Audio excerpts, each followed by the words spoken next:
Alors bonjour à tous, je m'appelle Majda Lamkiwed et je suis candidate au doctorat en droit à l'Université de Montréal. Cette présentation, elle s'inscrit dans le cadre de ma thèse qui porte sur les conditions de travail dans le secteur de la pêche artisanale en Afrique de l'Ouest et l'application de la réglementation du travail dans ce secteur.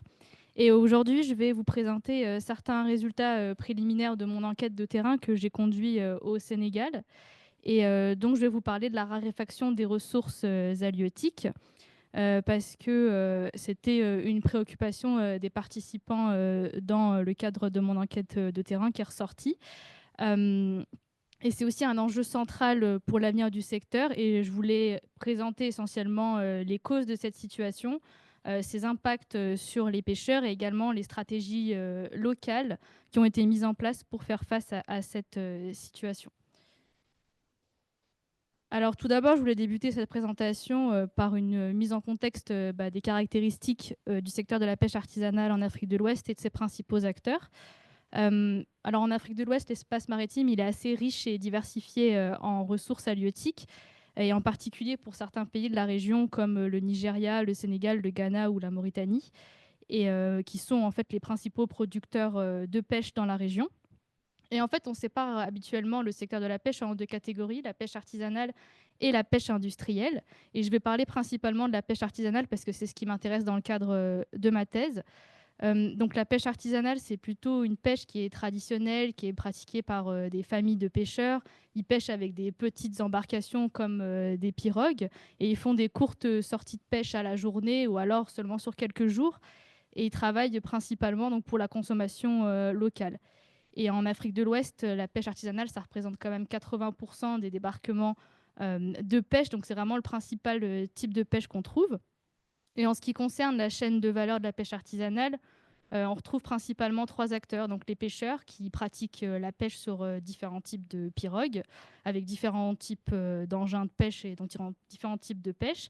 Il y a les marailleurs qui vont acheter le poisson dès que les pirogues elles reviennent sur la plage pour le revendre ensuite soit à destination de la transformation, soit directement sur le marché local ou pour l'exportation. Et ensuite, il y a les transformatrices artisanales. Donc, c'est essentiellement des femmes qui vont aller acheter le poisson, soit directement sur la plage, soit auprès des marailleurs pour le transformer et ensuite le revendre sur le marché local. Donc, c'est sous forme de poisson séché, fumé ou fermenté, etc. Cette industrie halieutique, elle est particulièrement importante pour le développement socio-économique de l'Afrique de l'Ouest. C'est la principale source de protéines animales pour les populations locales et c'est aussi un secteur d'emploi assez conséquent parce qu'il y a environ 9 millions de personnes qui travaillent dans ce secteur en Afrique de l'Ouest. Euh, à l'inverse, la pêche industrielle, et là on peut vraiment voir le contraste, elle est pratiquée par des entreprises commerciales et elle vise à pêcher en grande quantité. Donc c'est souvent pour l'exportation. Donc on voit bien la différence de taille d'embarcation et d'engins de pêche utilisés par rapport à la pêche artisanale. En Afrique de l'Ouest, cette pêche, elle est destinée donc à l'export et elle est pratiquée par des navires qui sont à la fois locaux et étrangers et principalement par la Chine qui possède une large flotte maritime et également beaucoup d'usines de transformation de poissons. Donc on est vraiment sur deux styles de pêche complètement différents et qui fonctionnent en concurrence pour la même ressource. Et dans le cadre de ma thèse, moi, j'ai choisi le Sénégal comme étude de cas. Et donc, j'ai été là-bas pour faire ma collecte de données. Donc, au total, j'ai réalisé 26 entretiens qualitatifs semi-dirigés avec différents acteurs clés de la pêche. Donc, des pêcheurs, des organisations professionnelles de pêche, des autorités locales, nationales et des experts en droit du travail et aussi de la pêche. Et actuellement, donc là, j'en suis à l'étape de l'analyse des données. Et donc, ce que je vais vous présenter, c'est des résultats préliminaires de cette analyse de données que j'ai effectuée par codage sur NVivo de thématiques. Euh, et donc, je vais vous présenter surtout les causes de la raréfaction des ressources halieutiques, ses impacts sur les conditions de travail des pêcheurs et la perception des acteurs aussi sur toutes les stratégies locales qui visent la gestion durable des ressources halieutiques. Euh, donc, dans mes entretiens et dans la littérature, on peut identifier plusieurs facteurs à l'origine de la raréfaction des ressources halieutiques. Le premier facteur, c'est la surpêche, parce que ce qui est ressorti, c'est que la flotte, elle est en surcapacité. C'est-à-dire que le nombre de pêcheurs et le nombre de pirogues, il a augmenté significativement pendant les dernières décennies, et en fait, c'est bien au-delà de ce que les ressources, elles peuvent actuellement supporter. C'est aussi un secteur qui est informel, donc l'accès à la profession et l'accès à la ressource, il n'est pas assez contrôlé pour garantir une gestion durable de cette ressource. Le deuxième facteur, c'est le changement climatique, notamment en fait la hausse des températures des eaux de surface. Ça a généré des migrations de certains types de poissons vers d'autres zones, ce qui rend compliqué en fait pour les pêcheurs leur capture. Et le troisième facteur, c'est la pêche industrielle, parce que dans mes entretiens, il y a beaucoup de participants et principalement des pêcheurs ou des organisations de pêcheurs, comme dans la citation que j'ai mis ici, qui m'ont fait part en fait de leur ressentiment vis-à-vis de la pêche industrielle. En fait, on reproche souvent à la pêche industrielle d'être responsable de la pénurie de poissons. Et les organisations professionnelles et les pêcheurs, ils reprochent souvent à l'État en fait d'octroyer des licences de pêche à des navires étrangers qui viennent pêcher avec des engins de pêche qui ont des beaucoup plus grosses capacités et qui pêchent tout le poisson. On leur reproche aussi de venir pêcher dans des zones qui sont réservées normalement à la pêche artisanale et d'utiliser des engins de pêche qui sont destructeurs pour les fonds marins et la biodiversité. Donc c'est vraiment une des revendications des organisations professionnelles et des pêcheurs de cesser d'attribuer ces licences aux navires industriels. Et donc ces trois facteurs combinés, ils ont provoqué une raréfaction des ressources halieutiques. Et en fait, elle se traduit principalement par une diminution de la taille moyenne des poissons capturés, une baisse des rendements des sorties en mer et une pêche de plus en plus fréquente des juvéniles, c'est-à-dire des jeunes poissons qui n'ont pas encore eu le temps de se reproduire. Donc en fait, ça signale vraiment le déclin des stocks de poissons. Et cette situation, elle a engendré une crise assez profonde dans le secteur de la pêche artisanale, avec des répercussions à la fois sur les conditions de travail des pêcheurs et aussi sur les conditions de vie des communautés côtières. Et, euh, et donc, on peut identifier quatre principaux impacts de la raréfaction des ressources sur les conditions de travail des pêcheurs. Premièrement, une baisse de revenus de la rentabilité des activités de pêche, parce que cette raréfaction des ressources, elle accentue la précarité des pêcheurs. Les profits vont diminuer avec la baisse des captures et pendant ce temps-là, les coûts d'investissement et d'exploitation, en fait, ils augmentent. Et principalement le carburant, étant donné que les pêcheurs ils doivent aller plus loin et plus longtemps pour pêcher, donc ça affecte directement leur rentabilité. Et ça impacte aussi leurs revenus parce qu'ils sont rémunérés à la part. Donc moins ils capturent de poissons et plus les dépenses augmentent pour la pirogue, plus leur part et donc leur revenu va chuter. Et donc ça rend aussi pour les familles de pêcheurs de plus en plus difficile de couvrir toutes leurs charges quotidiennes. Le fait aussi que les pêcheurs ils doivent aller plus loin, plus longtemps en mer, ça accroît les risques d'accidents et de disparition en mer. Et aussi, comme il y a moins en moins de poissons, ils vont prendre de plus en plus de risques pour capturer des poissons. Donc ça rend encore leur métier encore plus dangereux que ce qu'il n'est déjà. Euh, Également, cette crise, elle cause de nombreux conflits et rivalités, à la fois entre pêcheurs artisans et entre la pêche artisanale et la pêche industrielle. Du côté de la pêche industrielle, en fait, on observe des incursions, comme je l'ai dit, de navires industriels dans les zones réservées à la pêche artisanale, et aussi des cas où ils vont détruire les filets des piroguiers, donc ça crée quand même énormément de tensions. Il y a aussi des tensions environnementales parce qu'avec la baisse des captures, il y a certains pêcheurs artisans qui vont utiliser des techniques de pêche qui sont interdites et donc ça aggrave encore la situation. Et donc il y a plusieurs cas de conflits qui ont émergé entre différentes communautés de pêche. Donc ça montre bien une tension qui existe dans le secteur. Et cette crise, elle pousse également de nombreux pêcheurs artisans à émigrer vers l'Europe. Et donc, on peut le voir dans la citation que j'ai mise, ce pêcheur qui pousse finalement son propre fils à partir vers l'Europe parce qu'il n'y a plus vraiment d'avenir dans la pêche artisanale. Donc, ils ont l'espoir d'améliorer leurs conditions de vie, mais la migration, elle comporte énormément de risques. Il y a eu beaucoup de disparitions justement dans la route maritime vers les îles Canaries, donc c'est pas sans risque. Et donc on peut vraiment voir avec ces différents impacts que la rareté du poisson, elle a des impacts réels à la fois sur les conditions de vie et les conditions de travail des pêcheurs. Et face à cette situation, donc, l'État du Sénégal il a décidé de réformer le secteur de la pêche artisanale dès la fin des années 90, avec une nouvelle dynamique de gestion qui vise beaucoup plus la préservation et l'exploitation durable des pêcheries.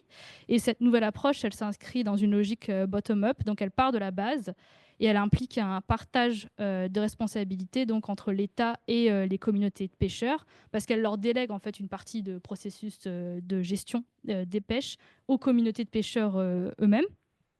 Et cette nouvelle approche, en fait, elle a conduit à l'émergence d'institutions locales de cogestion, donc les conseils locaux de pêche artisanale. Aujourd'hui, il y en a environ 43 qui sont répartis sur le littoral sénégalais. Et en fait, de manière générale, le CLPA, c'est une organisation qui va rassembler toutes les parties prenantes de la pêche artisanale autour de la gestion durable des ressources halieutiques à l'échelle locale. Et donc, sa mission principale, c'est d'assurer la gouvernance locale des pêches. C'est vraiment le principal interlocuteur de l'État au niveau local, donc il va vraiment faire le lien aussi entre les acteurs locaux et l'État. Et donc, théoriquement, en fait, la mise en place des CLPA, ça permet à tous les différents corps de métier d'obtenir davantage d'influence sur les décisions qui sont prises au niveau local. Euh, et sans trop rentrer dans les détails du fonctionnement, en fait, les initiatives elles vont provenir de ce qu'on appelle des collèges. Et les collèges, c'est-à-dire qu'à la base, les communautés de pêcheurs, elles sont organisées en collèges en fonction des types de pêche ou des corps de métier. Donc chaque collège, il va désigner ses représentants au sein du CLPA. Et ensuite, les commissions, elles vont être structurées en fonction de différentes thématiques, donc la gestion de l'environnement, des ressources, le règlement des conflits, la surveillance. Donc elles sont composées de ces différents représentants des collèges. Et ces commissions, elles vont recueillir des idées d'initiative des collèges, les examiner et ensuite elles vont les transmettre au bureau exécutif. Et ensuite, ce bureau exécutif et l'instance de coordination de conseil, ils vont se charger de la validation et de la mise en œuvre des initiatives qui ont été proposées par les commissions. Et dans ces deux organes, ce qu'il faut savoir, c'est qu'il y a des représentants de l'État, c'est des élus locaux, donc un préfet ou des agents de pêche. Donc l'État il garde quand même la main mise sur la validation des décisions qui sont proposées par tous ces différents collèges et commissions. Et il y a différents types de mesures qui peuvent être mises en place par les CLPA pour préserver la ressource halieutique. Donc ça peut être la fermeture des zones de pêche, ça peut être l'instauration de périodes de repos biologique. Donc pour une période donnée, pour une espèce donnée, on va interdire la pêche. Ça peut être aussi la limitation des sorties des unités de pêche, donc par exemple interdiction des sorties nocturnes ou interdiction d'utiliser certains engins de pêche qui sont destructeurs pour la biodiversité. Donc il y a vraiment plusieurs leviers qui sont possibles pour à la fois améliorer la gestion des ressources et également les conditions de travail des pêcheurs. Et toutes ces mesures, elles proviennent directement des acteurs locaux. Mais ils font face quand même à plusieurs défis, ces CLPA, et ça complique énormément leur rôle dans la gestion des ressources halieutiques. Et dans mon enquête de terrain, j'ai pu recueillir plusieurs avis critiques des acteurs, et principalement des pêcheurs et des organisations professionnelles sur l'efficacité justement des CLPA. Euh, donc premièrement, mes entretiens, ils révèlent un manque quand même de confiance. On peut le voir dans la citation, ils disent souvent que le CLPA n'apporte rien pour les pêcheurs, il est là uniquement pour les énerver, les fatiguer. Donc en fait, les CLPA, ils sont vus comme un acteur étatique qui est imposé par l'État, qui est là pour interdire et contraindre les pêcheurs dans leur activité. Donc il y a vraiment un manque quand même de confiance et de légitimité des CLPA vis-à-vis de leur rôle et des mesures qu'ils prennent. Sur le plan organisationnel, il y a aussi beaucoup de difficultés.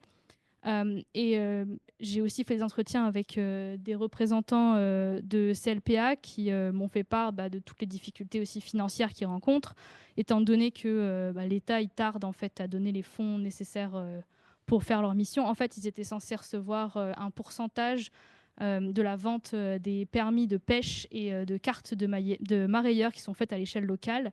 Mais en fait, on m'a dit pendant ma collecte de données que le versement de ces fonds, il n'a jamais été fait encore. Donc ça pose d'énormes problèmes de fonctionnement. les coordinateurs des CLPA qui font aussi toute l'activité des CLPA au quotidien, qui animent les discussions, etc. Eux, ils font souvent ce travail bénévolement aussi. Donc ça pose pas mal de problèmes sur la conduite de leur mission. Et aussi les mesures prises par les CLPA, elles peinent aussi à être respectées par les acteurs. Euh, En fait, elles sont souvent pas respectées parce que les intérêts économiques ils priment. En fait, la demande de poissons, elle est toujours là. Donc les acteurs, ils sont toujours poussés à pêcher plus et aussi à rentabiliser leur activité. Et les capacités des CLPA, justement, elles sont limitées par tous leurs problèmes de fonctionnement organisationnel et financier. Donc, ils n'ont pas les moyens d'être tout le temps en mer pour contrôler. Et donc, la surveillance, en fait, elle n'est pas du tout dissuasive auprès des acteurs. Et donc, pour conclure, je dirais que la cogestion des ressources halieutiques, ça constitue une réponse prometteuse aux défis liés à la raréfaction des ressources halieutiques, mais ça dépend vraiment de la capacité des parties prenantes à collaborer de manière durable et également à convaincre leurs pairs qui sont encore réticents. Je pense que les CLPA, ils ont un gros potentiel, mais il faut les outiller pour qu'ils puissent effectuer leur mission.